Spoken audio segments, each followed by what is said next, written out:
Hi ஹலோங்க, நான் உங்கள் சுமதி பேசுகிறேன். இன்றைக்கி என்ன பார்க்க போகிறோன்னா வீட்டு குழம்பு மிளகாத்தூள் அரைக்கிறதா பார்க்க போகிறோம். வாங்க பார்க்க. இதுக்கு தேவையானது என்னன்னு சொல்லி பார்க்கலாம். மிளகா, முழு மல்லி, உளுந்து, வெந்தயம், சோம்பு, கருவேப்பிலை, வெள்ளை மஞ்சள், அரிசி, கட்டி பெருங்காயம், மிளகு, சீரகம், கடலைப்பருப்பு, துவரம்பருப்பு, உப்பு, மிளகாயை தவிர இந்த மீதி இருக்கிற 13 ஐட்டத்தையும் போட்டு இப்போ வறுத்துக்கலாம்.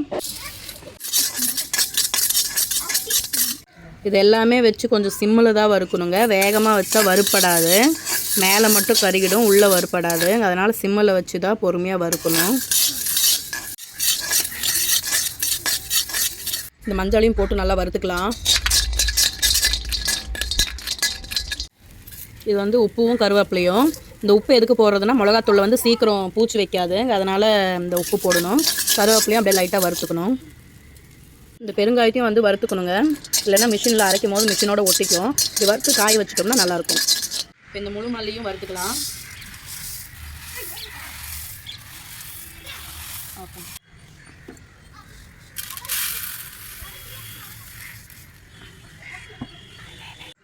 அவ்வளோதாங்க, எல்லாமே வறுத்துட்டோம். இன்னைக்கு காய வைக்கிறது தான். காய வச்சுட்டு மிஷினில் அரைச்சிட்டு வந்துடுறேன்.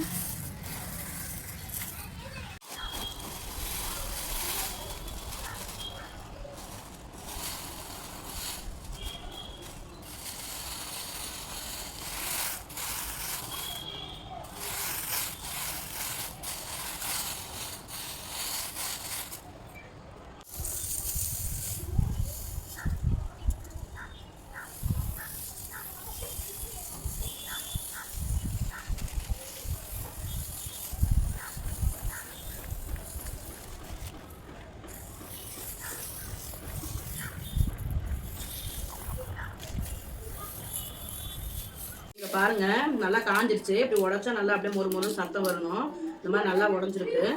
இதெல்லாம் எடுத்து போட்டு போய் அரைச்சிட்டு வந்துடலாம். அவ்வளோதாங்க, மிளகா காஞ்சிருச்சு. இப்போ அரைக்கிறதுக்கு எடுத்துகிட்டு போக போகிறோம்.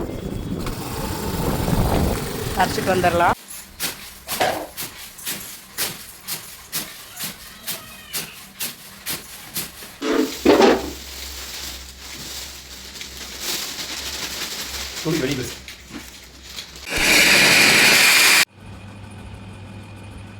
மிளகாத்தூள் அரைச்சாச்சு.